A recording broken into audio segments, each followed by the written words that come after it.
महाराज जी, आपके चरणों में कोटि कोटि प्रणाम।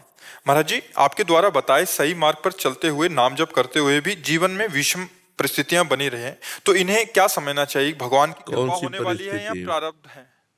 जीवन में सर महाराज जी बस नाम जप करते हुए भी मतलब स्ट्रगल पूरा एकदम नहीं, नाम जब तो नई खेती है।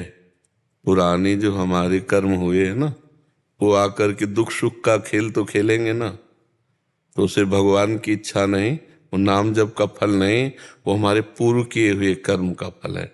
अब अगर नाम जप इस कोटि का आप करें कि वो प्रारब्ध नष्ट हो जाए, उस कोटि का नाम जप होना चाहिए, तो वो नष्ट हो जाएगा। नहीं तो उसको भोग लीजिए और ये नाम जप आगे चलकर परमानंद प्रदान करेगा। भगवान के धाम की प्राप्ति चाहोगे, धाम की प्राप्ति हो जाएगी नाम जप से।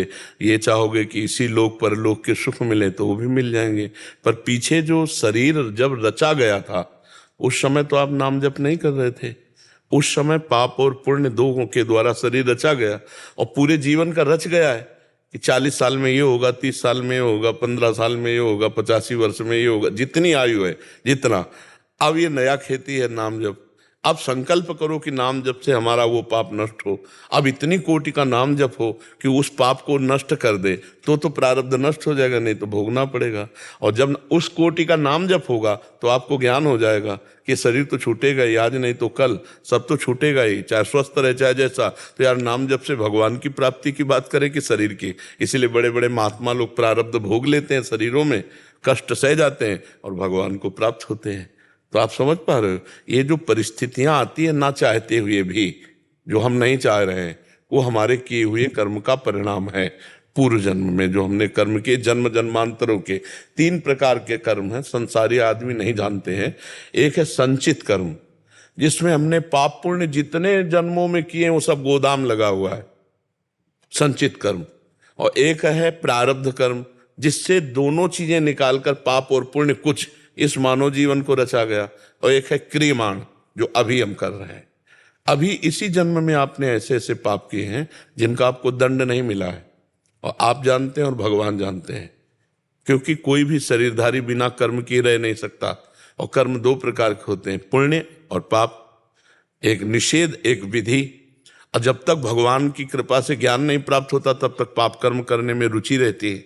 तो कोई भी शरीरधारी ऐसा नहीं है जिससे पाप कर्म ना बने हो, जानते हुए भी कि पाप कर्म हमने किए हैं। और वो पाप कर्म का ना हमें दंड मिला है कानून से, ना भगवान से। तो वो सुरक्षित फल फूल रहा है, समय का इंतजार कर रहा है। वो आएगा तो आगे हमको पटकेगा। इसी जन्म में जो हमने पाप किए हैं उन पर ध्यान करो। अगर उनका दंड मिल जाए तो 5 मिनट की गलती आजीवन कारावास या फांसी। और ऐसी कितनी गलतियां अपने से हुई हैं, भगवान को साक्षी करके देखो। कोई भी हो, ये तो सार्वजनिक बातें हैं कि अगर अपनी गलतियां हम खुद लिखें जितनी हमें ध्यान में है, और उनका दंड हम निर्णय करें, तो हम भोग नहीं सकते इतना दंड मिले कानून के अनुसार। हमें कोई दंड नहीं मिला है, ना कानून का दंड मिला, ना भागवत। तो वो कर्म गया कहाँ है? वो कर्म सुव्यवस्थित बढ़ रहा है, वो आकर हमें पटकेगा कहीं ना कहीं। जब हम हंस रहे होंगे, खा रहे होंगे, खेल रहे होंगे, तब वो कर्म ऐसा विघ्न डाले, तब आएगा कि यार नाम जप करता हूँ, बुरा तो किसी का कर नहीं रहा, फिर ये क्यों आया? बुरा अभी नहीं है, ये पीछे का हिसाब आ रहा है। इसलिए कहा जाता होश में रहो, कर्म का दंड भोगना ही पड़ेगा, चाहे यहाँ भोग ले चाहे वहां भोग ले। तो आएगा वो भोग देने के लिए, तो फिर हमको विवेक के द्वारा भोग लेना चाहिए और नाम जप करते हुए आगे बढ़ जाना चाहिए। क्योंकि ये थोड़े दिन का मनुष्य जीवन है, इसमें नाम कमा लो, वही आपको भगवत प्राप्ति करा सकता है। नहीं बार बार जन्म, बार बार मरण कितना भोगेंगे? इस बार तो मनुष्य जन्म हुआ है, अगला पता नहीं सुअर कुत्ता गधा कौन सी उनमें भगवान भेज दे कर्मानुसार। इसलिए नाम जप करते हुए दुख सुख को भोग। अभी आपके ऊपर कोई दुख है क्या? हाँ सर, महाराज जी दुख ही दुख सा है। बेटा है, वो बेटा वो आते नहीं थे, वो भी कष्ट में है, तो चल खड़ा नहीं हो। वैसे हमें भारत में नहीं, पूरे विश्व में कोई एक आदमी ऐसा दिखाओ जो तुम्हारी जैसी विपत्तियों में न फंसा हो। एक भी आदमी। सब परेशान है ना, सब परेशान है। वही सुखी है जो ज्ञानवान है और भगवान में जो चिंतन में लगा हुआ है। असली सुख क्या है महाराज जी? आत्म सुख, भगवत सुख, भगवान का सुख, जो भगवान के चिंतन में है। भोगों में सुख नहीं है, तो ये जो बाहरी वस्तुएं, धन से, ये जो बाहरी ये केवल समय नष्ट हो रहा है हमारा, क्योंकि माया का कार्य है हमारे समय को नष्ट करना। जैसे देखो, आप लोग तो गृहस्थ हो, ईमानदारी से बताओ, कोई भोग बकाया रह गया जो ना भोगा हो? लेकिन क्या मन तृप्त हो गया क्या किसी भी भोग के लिए? कहीं भी। जिसे तुम देख रहे हो वो किसी और को देख रहा है, वो किसी और को देख रहा है। जिसे तुम देख रहे हो कोई उसे भोग रहा है, और जो उसे भोग रहा है वो किसी और को देख रहा है, वो किसी और को देख रहा है। ये क्या है? महाराज भर्तृहरि जी का हमने चरित्र कई बार सुनाया है। भर्तृहरि जी चक्रवर्ती सम्राट और उनकी रानी पिंगला, बड़ी सुंदर। और भर्तृहरि जी को क्या कहना, सर्वांग पुष्ट चक्रवर्ती सम्राट। तो पिंगला प्यार करती थी अश्वपाल से, घोड़ों की रखवाली करने वाले से। है कौन? चक्रवर्ती सम्राट की रानी। और अश्वपाल किससे प्यार करता था? महाराज की नृत्यांगना से, जो दरबार में नाचती थी। वो पूरा चरित्र हमने सुनाया है। तो जब भर्तृहरि जी को पता चला कि मेरे जैसे सम्राट से ये तृप्त नहीं है, और ये अश्वपाल से, और अश्वपाल महारानी से तृप्त नहीं, वो नृत्यांगना से, तो धिक्कार है। और मुकुट उतारा, रख दिया, और बैरागी बन गए और भगवान को प्राप्त हुए। ये यहाँ सुख कहाँ है? कहाँ सुख है? आपके पास सारे सुख हैं, छोटे बड़े, छोटे बड़े सब सुख है। कहाँ तृप्ति है? आप अंदर देखो, जलन शांत हुई क्या? मांग शांत हुई क्या? सुख तो केवट को जब मिला तब उसने कहा, अब कछुनाथ न चाहिए मोरे, दीन दयाल अनुग्रह तोरे। कब सुख मिला? जब भगवान के चरण धो रहा है। भगवान के चरण मिले तो अति आनंद उमगी अनुरागा। अति आनंद, अति आनंद किसी भोग में मिला क्या? जो हम सोचते हैं, सोचने में सुख होता है, वो भोगने में नहीं होता। ध्यान देना हमारी बात को, यह आध्यात्मिक विषय है। जब हम किसी भोग को सोचते हैं तो जो हमें सुख लगता है, तब लगता है यार चलो अब इस भोग को भोगते हैं। तो भोगने में वो नहीं मिलता जो सोचने में होता है। ये माया है। और भोगते भोगते पूरा जीवन निकल जाता है, फिर भी सुख नहीं मिलता। सुख जब मिला, जब हम भगवान का नाम जप करके भगवान में चित्त को जोड़ा, तब सुख मिला। केवट कह रहा है कि अब कछुनाथ नृत्य, बहुत काल में कीन मंजूरी, बहुत जीवन हो गया कर्म करते हुए, आज आनंद मिला है आपके चरणों का। जैसे गोस्वामी जी कह रहे, पायो परम विश्राम, राम समान प्रभु नाही कहूं। जब तक भगवत प्राप्ति नहीं होगी तब तक सुख नहीं मिलेगा।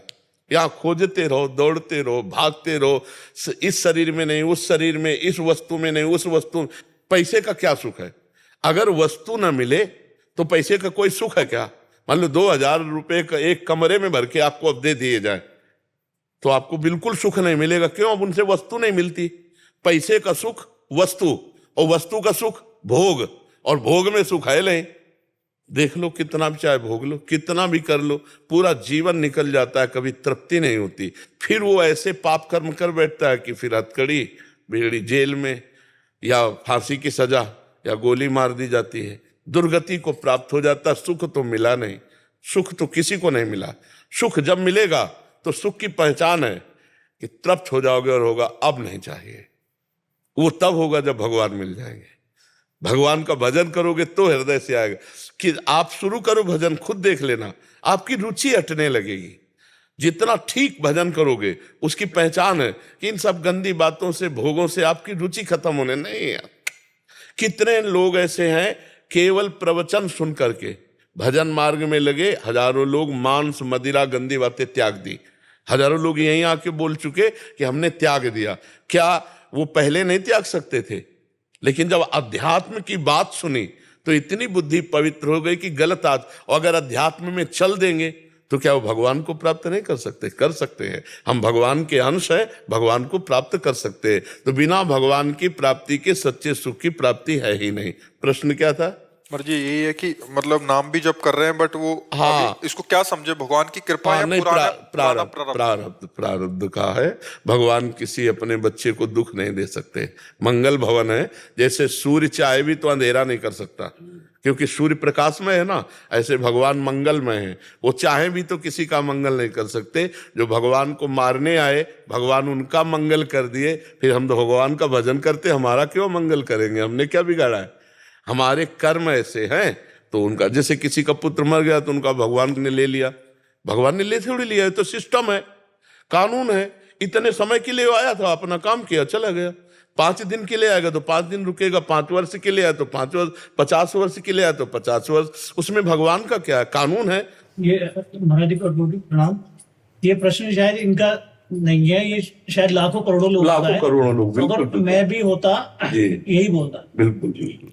महाराज जी इसमें एक चीज पूछना चाह रहे थे। महाराज जी संत महापुरुषों के चरित्रों में सुनने में आता है कि वो बड़ी से बड़ी प्रतिकूलता को हंसते सहते हैं और अब कृपा मानते हैं, बट एक संसारिक जो सत्संग या ऐसा विवेक धारण नहीं किए, उनको छोटा सा कष्ट भी बहुत भारी क्यों लगता है और प्रभु पे दोषारोपण करने लग जाते। देखो सारी बात होती है, अभी हमने आपको बताया कि वो गाली भी सुन, पीछे वाले में बताया कि वो धन की प्रधानता हो जाने पर एक लेबर गाली भी सुनता है, धूप कष्ट में सब मेहनत करता है, क्योंकि उसका लक्ष्य होता है 500 रुपया शाम के मिलेगा। हमारा जब लक्ष्य हो जाएगा श्री भगवान, तो भगवान सर्व सामर्थ्यशाली हैं, उन्हीं के बल से सहा जाता है। जन्म जन्मांतरों का हिसाब सब बराबर करके वो अपने धाम बुला रहे हैं, तो ये उनकी सामर्थ्य है। अच्छा, गृहस्थ आदमी, अब उसने बच्चा, पत्नी, परिवार, घर, मकान, इतना अपना सब कुछ माना है। अब अगर उसके इतने अपने में सब कुछ ठीक है तो भगवान तुम्हारी जय, और इतने अपने में अगर कुछ गड़बड़ है तो भगवान से भी श्रद्धा गई और वो बड़ा असंतुष्ट रहेगा, क्योंकि उसका इतना ही घरौंदा है, इतना ही सब कुछ है। तो इसलिए भगवान से न जुड़ने के कारण, अज्ञान होने के कारण ये दुख सुख का अनुभव नहीं झेल पाते। थोड़ा सुख हुआ तो फूल गए, नाच रहे हैं, और दुख हुआ तो मार उदास हाहाकार मचा रहे हैं। और यहाँ सुख की क्या पूछना, सुख की सीमा नहीं है, सुख की सीमा नहीं, क्योंकि असीम भगवान है। और जब आगे बढ़कर भाव आएगा ना, तो आप भी इसी मस्ती में हो जाओगे। चाहे जितना बड़ा दुख हो, आप मुस्कुराओगे कि भगवान ने जो किया मंगल में किया, सब परिवार उनका, सब संपत्ति उनकी, जैसे वो रख रहे हैं यार वैसे हम रह रहे हैं, कोई ना कोई हमारा कर्म है। देखो, कर्म को भगवान कोशिश करके भुगवाते हैं। दशरथ जी के द्वारा इतना तपस्या भजन हुआ कि भगवान बेटा बने आके, आप विचार करो, और एक पाप बन गया, श्रवण कुमार का वध। श्रवण कुमार का वध, वो शब्द वेदी बाण संधान करना जानते थे, तो वो जो मटकी के साकरी और उसे डुब डुब डुब ऐसे आवाज में मानो मृग पानी पी रहा है, तो उन्होंने उसी शब्द पे बाण मार दिया। तो मृग था नहीं, वो तो श्रवण कुमार थे, माता पिता को तीर्थयाटन करा रहे थे। उनकी छाती में लगा, जो आह निकली तब उनको लगा ये तो मृग की आवाज नहीं, तो मनुष्य की आवाज।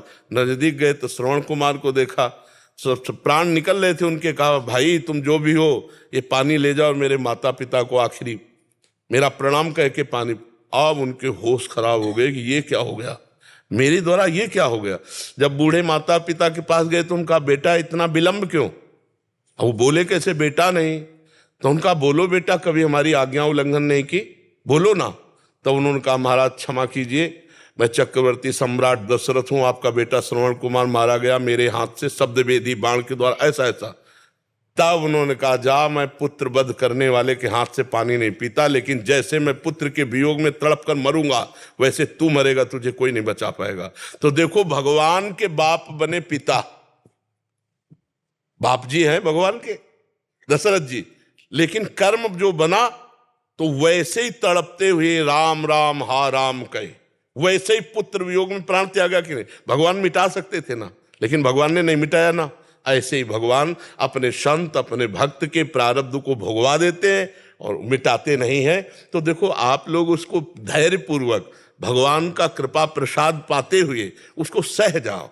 यहाँ इसका नाम पहले तो जान लो क्या है, मृत्यु लोग। यहाँ सब मरेंगे, खुली बात समझो, कब कौन मरेगा ये पता नहीं है। तो इसलिए धैर्य पूर्वक, विवेक पूर्वक चलो। यहाँ जो जितना आया अपने अपने समय से चला जाएगा, किसी को कोई रोक नहीं सकता है। इसलिए भाई विवेक, थोड़ा ज्ञान प्राप्त करो, अध्यात्मवान बनो। ऐसे छोटी छोटी बातों में दुखी सुखी मत हो। यहाँ से हमको भी जाना है, तुमको भी जाना है, और आपको भी जाना है, और अकेले जाना है, और यहाँ से कुछ नहीं ले जाना। जो पाप कर्म या पुण्य कर्म किए वही भोगना पड़ेगा। इसलिए थोड़ा धैर्यवान बना जाए। पुलकित अग्रवाल जी। श्री हरिवंश गुरुदेव। महाराज जी आपके चरणों में कोटि कोटि प्रणाम। महाराज जी, मेरा प्रश्न हर एक माँ बाप का जो होता है वैसा ही कुछ है। महाराज जी, सुना है कि भगवान की नजर यशोदा मैया भी उतारती हैं। बच्चों और बड़ों को नजर क्यों लगती है, और नजर ना लगे उसके लिए हम क्या? नजर नहीं लगती है, वो एक प्रेम का अंग है। अधिक प्रीति मन भा संदेहा, जिससे अधिक प्रीति होती है तो हमें संशय हो जाता है कि कहीं इसका मंगल न हो जाए, कहीं इसका अमंगल न हो जाए। एक संशय रहता है, जिससे अधिक प्रीति होती है। नजर अधिक प्रीति वाले से उतारी जाती है। जैसे हम अपने प्रिया प्रीतम की उतारते हैं, तो भला बताओ, जिनकी नजर से सूर्य प्रकाशित है, चंद्र प्रकाशित है, जिनकी नजर से ही सबकी नजरें हैं, उनको क्या नजर लगेगी? प्रभु को नजर लगेगी, भगवान को नजर लगेगी क्या? लेकिन हम उतारते हैं, बलिहारी जाते हैं, अंगुली चुटकाते हैं, तृण तोड़ते हैं, ये जो नजर उतारने के राई नून उतारते हैं, ये हमारी प्रेम की वृत्ति है। वहां को किसी की नजर लगनी है। अगर नजर से कि लगने से हो जाता तो न जाने क्या क्या हो जाता, कुछ नजर नहीं लगती। ये हमारी प्रीति की एक भावना है, जिसमें हम अधिक प्रीति करते हैं। जैसे बालक में कि अब इसको ये परेशानियां लग रही, ये तो नजर लग रही, वो मिर्च से उतार दिया और बोले बिल्कुल देखो नजर लगी है, इसमें ना तो छींक आ रही मिर्च में, सब ऐसा। हम जैसा सोचते हैं, जैसा भावना करते हैं, वैसा होता है। कोई किसी की नजर वजर नहीं लगती है, ये प्रीति की भावना है। नहीं, हम प्रिया प्रीतम की नजर उतारते हैं, अपने गुरुजनों की भी नजर उतारते हैं। जब हमारा भाव आता है तो हम अपने आचार्य को भी आशीर्वाद देते हैं, चिरजीवो तारानंदन, तारानंदन व्यास जी। तो ये प्रेम का विषय है। प्रेम में ऐसा हित चिंतक निज चेरिनु, जो निज चेरी है, दासी है प्रिया प्रीतम की, वो देखती प्रिया प्रीतम सुंदर झूला झूल रहे, चंदन के वृक्ष में झूला पड़ा है, कैसे किलोले कर रहे, तो बहुत आनंदित होती और विचार करती कि नजर ना लग जाए। किसकी किसकी नजर वहां लगेगी? वहां सब नजरें तो पान कर रहे रूप रस का।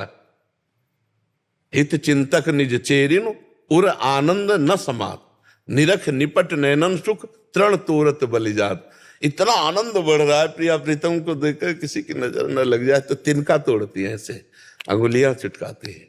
ये किया जाता है नजर के बलिहारी। तो जैसे हम प्रिया प्रीतम, ऐसे छोटे बालक। ये प्रेम का विषय है। किसी की नजरों में इतनी ताकत नहीं किसी का मंगल कर दे। हाँ, अब जैसे जुकाम बुखार या कुछ घटना घटनी है, अब उसको किसी निमित्त से मान लीजिए बका किसी की नजर, बोले उसकी नजर इतनी खराब भर कर देख ले तो बच्चा बीमार हो जाए। नहीं, कौन काहू के सुख दुख कर दाता, निज कृत कर्म भोग सुन भ्राता। गर्भ में ही बालक कितने ऐसे कष्ट पा रहे हैं, तो क्या उसमें किसकी नजर लग गई? कर्म कर्म। हम लोग इन सब बाहरी बातों को ज्यादा ध्यान नहीं देते, सांसारिक लोक रीति के अंतर्गत आता है। और बकाया जो वास्तविक नजर उतारने का तरीका, वो प्रीति का है कि कहीं हमारे प्यारे को किसी की नजर न लग जाए। ये प्रीति की बात है। विक्रांत सिंह जी, अयोध्या जी से। श्री हरिवंश, राधा वल्लभ श्री हरिवंश महाराज जी, आपके चरणों में कोटि कोटि नमन। महाराज जी, भाव का स्थान स्थूल, सूक्ष्म या कारण शरीर किस में होता है? हमारे सदगुरुदेव के प्रति होने वाले देह के भाव और स्थूल देह के भाव में अंतर क्यों है, और इनमें से हम कैसे अंतर है? ऋषि, स्वप्निक देह में जैसे जो हमारे इष्ट है वो हमारे सदगुरुदेव भगवान है, और इस स्थूल शरीर में मतलब जब भी अपने सदगुरुदेव के प्रति विचार करते हैं या उनके तो विचार स्थूल से होते ही नहीं है, बावरे हो। विचार तो सूक्ष्म से होते हैं, क्रियाएं स्थूल से होती हैं। आप समझ क्या रहे हो अभी? क्या समझ रहे हो? स्वभावानुसार कारण शरीर स्वभाव है, और सूक्ष्म शरीर में बुद्धि निश्चय करती है, मन संकल्प करता है, चित्त चिंतन करता है, अहंकार स्वीकृति करता है। ये सूक्ष्म शरीर का है, और उसकी क्रियाएं स्थूल शरीर में होती हैं। अब बोलो क्या जानना चाहते हैं? और प्रश्न ये था कि जो सदगुरुदेव के प्रति जो भाव होते हैं, इस शरीर में वो भाव उस तरह से नहीं आ पाते भाव, और जब स्वप्न में उनके दर्शन होते हैं तो अलग ही विकलता दिखती है। तो उसके लिए इसमें तरसते हैं कि वो विकलता स्वाप्निक भाव में है, वो कोई स्थायी भाव थोड़ी है। स्थायी भाव में लाने के लिए गुरु की आज्ञा का पालन करो, नाम जप करो गुरु प्रदत्त। गुरु ने जो मंत्र नाम दिया है ना। बाबा इष्ट ही हमारे सदगुरुदेव, बाबा इष्ट ही हमारे सदगुरुदेव हैं। आपके वचन को वचन मान के नहीं, हमें प्रगट सदगुरुदेव चाहिए जो हमको नाम दे। प्रगट सदगुरुदेव चाहिए जो हमको डांट लगावे। प्रगट सदगुरुदेव चाहे जो हमको दुलार करे। अगर हमके अव्यक्त से हो जाता तो श्री कृष्ण तो अव्यक्त परमात्मा है, उन्होंने संदीपनी जी को क्यों गुरु बनाया? राम जी तो अव्यक्त परमात्मा है, उन्होंने क्यों वशिष्ठ जी को गुरु बनाया? क्यों विश्वामित्र जी के चरण चापे? तो गुरु बिनु भवनिधि तरह न कोई, चाहे शिव विरंच सम होई। तो हमें गुरुदेव भगवान का वर्ण करना और उनके श्रीमुख से निकले हुए नाम से चले, तब हम परमात्मा तक पहुंच पाएंगे। नहीं करके देख ले, कोई करके देख ले। जब जिनके श्वासों से वेदों का प्रादुर्भाव हुआ, वो भगवान स्वयं जब सृष्टि में अवतार लेते हैं तो गुरु का वर्ण करते हैं, तो हमको भी गुरु का वर्ण प्रगट रूप में करना है। पहले गुरु का वर्ण करो, जहाँ आपको भाव बने, जो उपासना में आपका चित्त लगे, फिर उनके गुरुदेव से निकले हुए मुख से जो नाम है, मंत्र है, उपासना है, तब फिर आगे रति होती है। इसीलिए भाव की जो शुद्ध प्राप्ति है वो नहीं हो रही है हृदय में। नहीं तो फिर जब मंत्र चल रहा है, नाम चल रहा है, तो भाव अपने आप बन जाएगा। अभी क्या जपते हो? बहुत सीताराम सीताराम इसके मुख से निकला हुआ जप रहे हो? बस विचार है। श्री हनुमान जी महाराज जी को अपना सदगुरुदेव माना है। तो हनुमान जी के भी रूप में प्रगट सदगुरुदेव का वर्ण करो। उन्हीं के द्वारा बनाई हुई परंपरा है। भगवान राम स्वयं जो है रामानंदाचार्य जी के रूप में प्रकट है। उन्हीं से बड़े बड़े सिद्ध संत हुए, कबीर दास जी, धन्ना जी, बड़े बड़े महापुरुष हुए। आचार्य परंपरा से लो, माथे में तिलक, गले में कंठी और हृदय में उनका मंत्र, उनकी दास्ता, तो सब प्राप्त हो जाएगा। हनुमान जी से बातचीत कर सकते हो क्या? और अभी अगर आप शिष्य हो, गलत हो तो अभी डांट देंगे। इसलिए प्रगट लीला में हमें प्रगट चाहिए, प्रगट चाहिए, तभी हमारी बात बनेगी।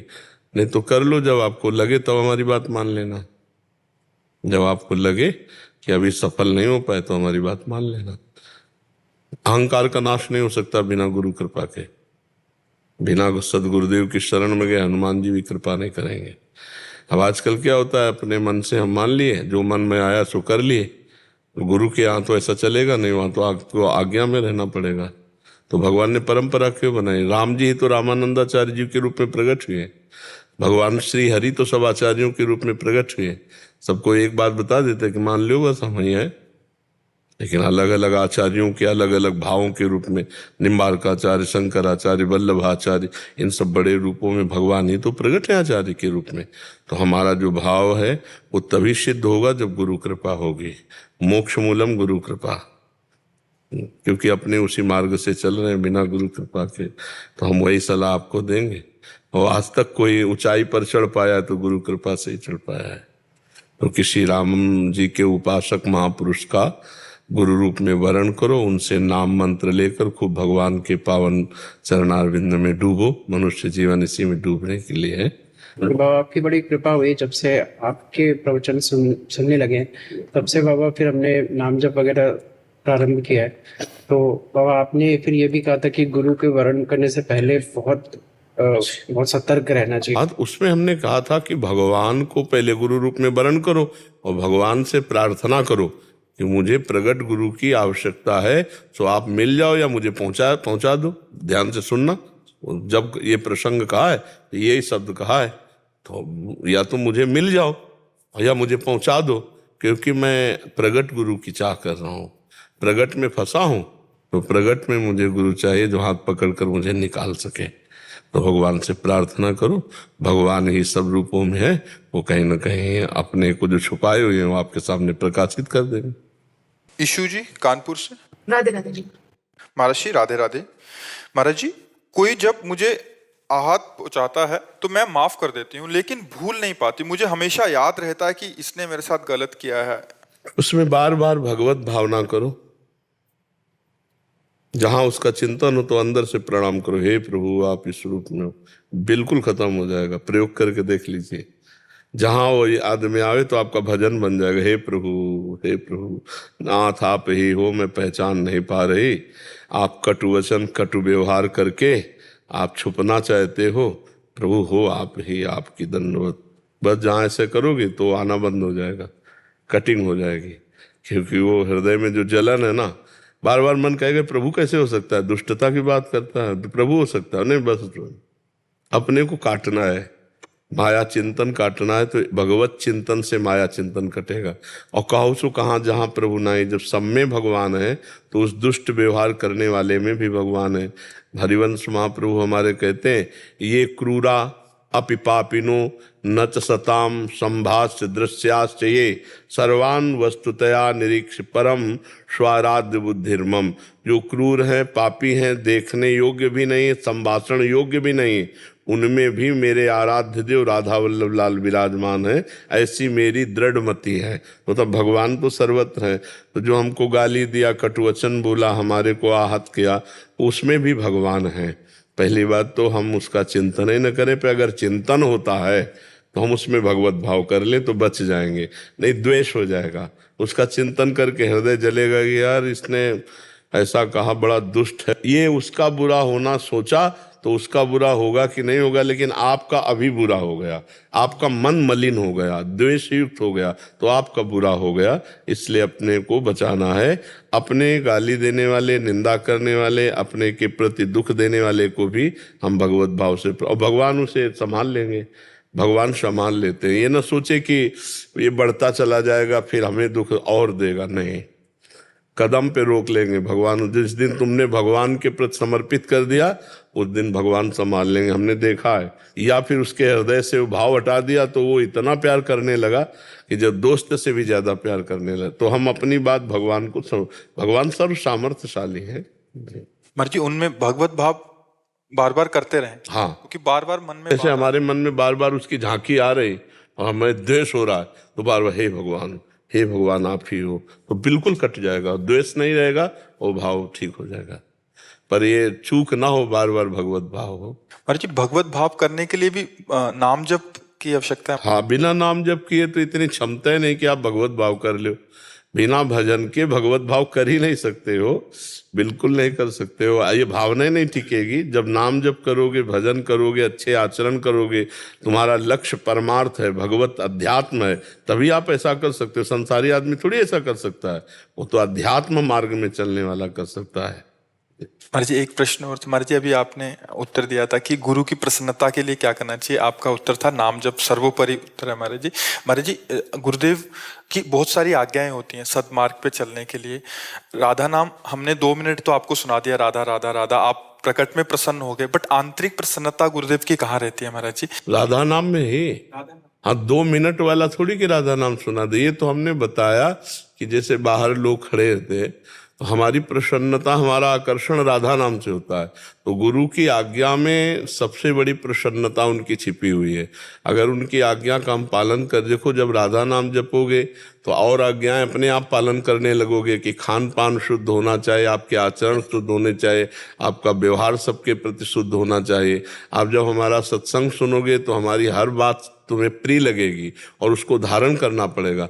लेकिन हमारी प्रसन्नता कहे तो है निरंतर नाम जप, निरंतर भगवत आश्रित होना, भगवत चिंतन करना। और क्या, फल फूल दे दिए, खा पी लिया, शौच बन गया, रुपया दे दिए, जो काम चल रहा है व्यवहार का उस काम में लग गया। हमारे सुख का विषय थोड़ी बना, हमारे सुख का विषय तो भगवान नाम है। जितना नाम, अच्छा हमारे सुख का विषय हम नहीं है, हमारे सुख का विषय आप हो। जैसे कोई साधक कहता है कि हम तो बहुत गलत आचरण करते थे, 1 वर्ष से सत्संग सुना, सब छोड़ दिया, अब हमारे को बहुत अच्छा लगा, हमारा हृदय शीतल हो गया, कि हमारा जो बोलना है वो सार्थक हो गया, हमारा जीना सार्थक हो गया। 4 लोग सुधर रहे हैं, 4 लोग सुखी हो रहे हैं, अच्छे मार्ग में चल रहे हैं, तो हमें सुख मिला, हमारा जीवन सुख हुआ। हमारा जीवन तभी सार्थक है जब हम कुछ लोगों को अपने जीवन की बात दे के जाएं, वो अच्छे आदमी बन जाए, वो स्वस्थ रहे, वो सुखी रहे, प्रसन्न रहे, तब तो हमारा संत वेश धारण करना सार्थक रहा। अवामी भजन करके भगवान को प्राप्त हो गए, किसी का कल्याण, किसी का मंगल नहीं हुआ, तो एक अलग बात है, उसका खाओ खास बात नहीं। हमारे द्वारा यदि हजारों व्यक्ति सुधर जाते हैं, निमित्त तो हमें भगवान ने बना दिया, और हजारों सुधर जाते हैं तो हमारा जन्म लेना सार्थक हो गया, हमारा मनुष्य जन्म सार्थक हो गया, हमारा संत वेश सार्थक हो गया। तो जब हमारी सार्थकता होगी तो हमें सुख मिलेगा ना। तो हमारी सार्थकता आप लोगों से है, आप लोग अच्छे आचरण वाले, नाम जप करने वाले। तो ये पता चला कि भाई सत्संगी हैं ये लोग, ये साधारण मनुष्य नहीं है, ये साधु संग किए हुए हैं। तो साधारण पशुओं जैसा आचरण करे तो फिर बात नहीं। हमारी प्रसन्नता तब होगी पूर्ण रूप से जब हमारे देशवासी, हमारे भगवत अनुरागी, सत्य धर्म का पालन करने वाले बड़े पवित्र। अब जब हम सुनते हैं कि आज अमुक जगह पर आई बहन बेटी के साथ ऐसा व्यवहार किया गया, अमुक आदमी भाई को मार दिया, अमुक आदमी माता पिता को मार पीट करके बाहर कर दिया घर से, तब लगता है यह धर्माचरण कैसे बंद हो। तो ये जब आप धर्म से चलोगे, जब दूसरा गाली दे रहा हो आप उस पर भगवान का भाव कर रहे हो, तो अपने परिवार, अपने माता पिता को आप बहुत अच्छे से पालन पोषण करेंगे, आपकी बुद्धि शुद्ध हो जाएगी। तो जो रुपया शराब में एक से पूछा कितने पी जाते हो, बोले 1000 की। तो 1000 रुपये का रोज अगर फल फूल मेवा मिष्ठान लेकर के अपने परिवार को दे, देखो कितना सुखी हो जाएगा। तो ऐसे समाज का सुधार हो जाए तो हमें बहुत प्रसन्नता होती है। आप लोग सुखी रहें, स्वस्थ रहें, प्रसन्न रहें, तो हम प्रसन्न रहेंगे। जैसे बालक स्वस्थ है तो माता को अपने आप सुखी मिलता है, ऐसे ही संसार अगर बढ़िया पवित्र आचरण से चल रहा है तो सुख मिलता है, संतों को सुख मिलता है, भगवान को सुख मिलता है। महाराज जी, इसमें एक और समाधान ये हो गया जो संसार में, क्योंकि गुरु भी शिष्य की योग्यता के अनुसार उसको उपदेश देता है। महाराज जी, हम विरक्तों का, आपने एक बार बोला था कि आपकी चित्त वृत्ति अगर प्रभु में लगी है, सब संसार का निरंतर जो आपका चिंतन हो रहा था उसको, सब वृत्ति को शमन करके केवल वृत्ति प्रभु में लगी है, तो हमें आंतरिक प्रसन्नता होगी कि ये हमारे जीवन की एक सफलता होगी। महाराज जी, उनके लिए अलग एक उनकी सारा। हाँ, अब जब विरक्ति की बात आती है तो फिर वो बहुत बड़ी मंजिल है जिसमें भोग रहित जीवन व्यतीत करना है। गृहस्थी में क्या है कि भूख लगी तो भोजन मिल गया, काम सताया तो पत्नी है, मोह सताया तो बेटा है, लोभ सताया तो रुपया है, हर व्यवस्था है। लेकिन विरक्त के जीवन में ये सब नहीं है। वो एक बहुत कठिन जीवन है, और वो जब उस जीवन का निर्वाह करता है भगवान के चिंतन में लगा करके चित्त वृत्ति को, तो देखो एक तरह से ठेका ले लेते हैं अपने लोग। जैसे मान लो ये शरणागत जन है तो इन उपदेश दे रहे हैं, लेकिन जो अपना जीवन पूरा समर्पित करके हमारे लिए जी रहा है, अब उसके लिए ठेका कि उसके भजन में भी कमी हो, उसके आचरण में कमी हो, तो भी उसे परम पद मिलेगा, क्योंकि उसने पूरा जीवन समर्पित कर दिया है। अगर कहीं चूक हो जाती है, कोई कमी रह जाती है, तो मेरी कमी होगी, इनकी कमी नहीं होगी। वो केवल आज्ञा पालन में तत्पर हैं, तो वो फिर एक अलग क्षेत्र हो जाता है। और ये प्रसन्नता का क्षेत्र होता है, उसमें प्रसन्नता से थोड़ी मतलब, उसमें ठेका है। ठेका का मतलब नहीं होता कि भैया तुम्हारी जिम्मेवारी नहीं, ये जिम्मेवारी मेरी है, तुम्हारा कल्याण हो ये जिम्मेवारी मेरी है, और मेरी बात मान लो, ये हम पर कृपा कर दो कि तुम निरंतर भगवान का चिंतन करो, विषयों के सेवन से दूर रहो। ठेका हमारा भगवत प्राप्ति अपने आप, और उसमें कमी बेसी होने पर भी भगवत प्राप्ति में बाधा नहीं पहुंचती। लेकिन आपका परिवार है, आप भी अपनेपन में कुछ लिए हुए हैं, और ये अपनापन छोड़कर केवल हमारे हैं। न माँ, न बाप, न रिश्ता, न नाता, न भोग सामग्री, न घर, न मकान, ये केवल मेरे हैं। बस इस बात में इनके मेरेपन की पूर्ति के लिए ठेका है इस बात का कि तुम्हें निश्चित भगवत प्राप्ति होगी। अब इसी तरह जैसे गृहस्थी में है कि पूरा परिवार समर्पित है, गुरुदेव की आज्ञा पे चल रहे, भजन परायण है, उनका भी ठेका है। ये थोड़ी कि विरक्त शिष्य जो पूर्ण समर्पित। अब जिनका अपना परिवार है, अपनी भोग सामग्री अपने भोग रहे, गुरु मान लिया, 2-4 माला जप लिए, ऐसा, तो उनको कहा जाता है कि हमारी प्रसन्नता के लिए आप अच्छे आचरण वाले बनो, आप ऐसे बनो, आपका कल्याण होगा। लेकिन जो पूरा समर्पित है, उनके लिए भजन करके, तप करके उनको दिया जाता है कि उनके मन की शांति हो, उनके विकार शांत हो, और उनको भगवत प्राप्ति हो। महाराज जी, भगवान का नाम और जैसे चिंतन है, तो ये गुणों के प्रभाव के अंतर्गत आता है, ये गुणातीत है? गुणातीत है। भगवान का नाम, भगवान गुणातीत, भगवान का नाम गुणातीत, भगवान का धाम गुणातीत। महाराज जी, कभी कभी बहुत विकलता आती है अंदर से कि अब तो इतनी मुमुक्षा जागृत हो गई है कि इसकी जन्म में महाराज बिल्कुल बिल्कुल रोना ही आता है, तो ये गुणातीत है कि ये गुणों, क्योंकि अगले क्षण आधे घंटे 1 घंटे बाद देखेंगे बच्चा, अभी विकलता जो है वो सतोगुण जब वृत्ति आती तब आती है। अभी गुणातीत वाली विकलता नहीं है, अभी गुणों के अंतर्गत ही है। पर भगवान का नाम गुणातीत है तो गुणातीत कर देगा। भगवान का रूप त्रिगुणातीत है तो वहां पहुंचा देगा। चिदानंद भगवान का स्वरूप है। ये केवल आप ही के चरणों की कृपा है कि 2 वर्ष हो गए, 2 वर्ष से आपका सत्संग और एकांतिक सुनते हुए अब 1 माला से शुरू किए थे, आज 15 माला रोज करते हैं। बहुत सुंदर बच्चा, नई अवस्था है ना, पवित्र हृदय, पर गंदे आचरण मत करना तो और आगे बढ़ते चले जाओगे। एडवोकेट मनीष कुमार पांडे जी।